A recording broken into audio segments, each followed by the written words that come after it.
السلام علیکم ورحمۃ اللہ وبرکاتہ۔ میں اپنے شہر کے مسلمانوں کے لیے چند گزارشات عید کی نماز سے متعلق رکھنا چاہ رہا ہوں کہ پہلے بھی گزشتہ عید الاضحیٰ کے موقع پر ہم نے پرشاسن سے کہہ سن کر عید الاضحیٰ کی نماز باہر کرا لی تھی، اور جیسا کہ آپ حضرات کو معلوم ہے کہ کئی سالوں سے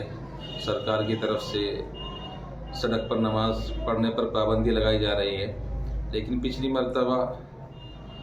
تھوڑا بہت ہم نے کہا سنا تھا تو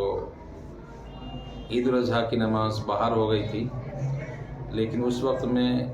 کچھ ویڈیوز وغیرہ وائرل ہو گئی تھی تو سرکار نے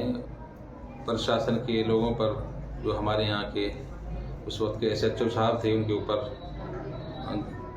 سزا دی تھی، یعنی ان کو سسپینڈ کر دیا تھا۔ تو اسی وقت میں یہ بات واضح ہو گئی تھی کہ آئندہ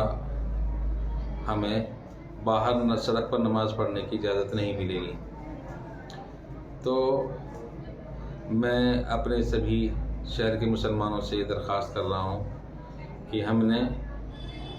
SP صاحب سے بھی اور پرشاسن کے لوگوں سے اس مرتبہ بھی ہم نے بات چیت کی ہے اور ان سے گزارش کی تھی، لیکن انہوں نے صاف منع کر دیا ہے کہ باہر سڑک پر نماز نہیں ہوگی۔ اس لیے آپ حضرات سے درخواست کی جاتی ہے کہ باہر سڑک پر نماز پڑھنے کی کوشش نہ کریں۔ جتنے حضرات عیدگاہ کے اندر آ جائیں وہی نماز پڑھیں۔ باقی حضرات کے لیے ہم نے ترتیب بنائی ہے کہ شہر کی جو 6 حلقے ہیں ان کے اندر جو بڑی بڑی مساجد ہیں ان کے اندر عید کی نماز ادا کی جائے،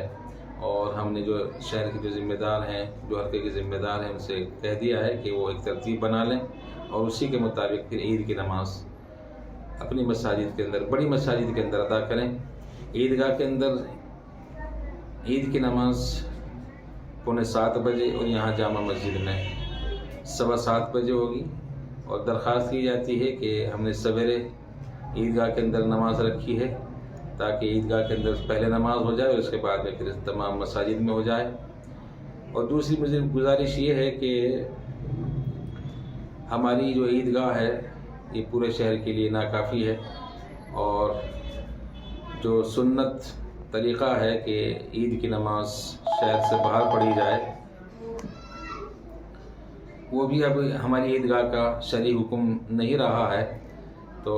ہم نے اسی وجہ سے کہ پہلی مرتبہ پابندی لگائی دی گئی تھی، اور اسی لیے ہم نے کوشش کی تھی کہ عید کی فوراً بعد میں ہم نے کچھ میٹنگیں کی تھی، اور اسی کوشش کی تھی کہ کسی زمین کا انتخاب کر لیا جائے اور وہاں پر ہماری عیدگاہ ہو جائے، اور پھر سنت طریقے سے جو نماز ہونی چاہیے وہ نماز ہم سنت طریقے پر ادا کریں۔ لیکن ہماری کوششیں اس وقت میں ناکافی ہوئی تھی، اور ہماری ہم نے جو میٹنگیں کی تھی ان کے اوپر شہر کے لوگوں نے توجہ نہیں دی تھی۔ اس لیے میں اپنے شہر کی سرکردہ شخصیات، جو علمی شخصیات ہیں یا سیاسی شخصیات ہیں، ان سب سے درخواست کی جاتی ہے کہ اس کے بارے میں سر جوڑ کر بیٹھیں تاکہ آئندہ پھر ہم سنت طریقے پر عید کی جو ہماری 2 نمازیں ہوتی ہیں، عیدین کی نمازیں ہوتی ہیں، ان کو سنت طریقے پر ادا کریں۔ امید ہے کہ میری اس بات پر توجہ دی جائے گی، اور بہت سے حضرات یہ کہہ رہے ہیں کہ ہم نے اس کے بارے میں صحیح طریقے سے کوشش نہیں کی ہے پرشاسن سے۔ تو ہم نے SP صاحب سے بھی بات کی ہے، جو ہمارے پرشاسن کے جو اہم ذمہ دار ہیں، بڑے ذمہ دار ہیں، ان سب سے ہم نے کوششیں کی ہیں، لیکن انہوں نے صاف منع کر دیا ہے۔ اس بارے میں اگر کوئی ہمارا شہر کا کوئی بھی ذمہ دار آدمی کوشش کر سکتا ہو اور وہ اجازت دلا سکتا ہو تو ہمیں خوشی ہوگی کہ وہ اس بارے میں کوشش کر لے تاکہ پھر تمام لوگ اکٹھے ہو کر نماز پڑھ سکیں۔ السلام علیکم ورحمۃ اللہ وبرکاتہ۔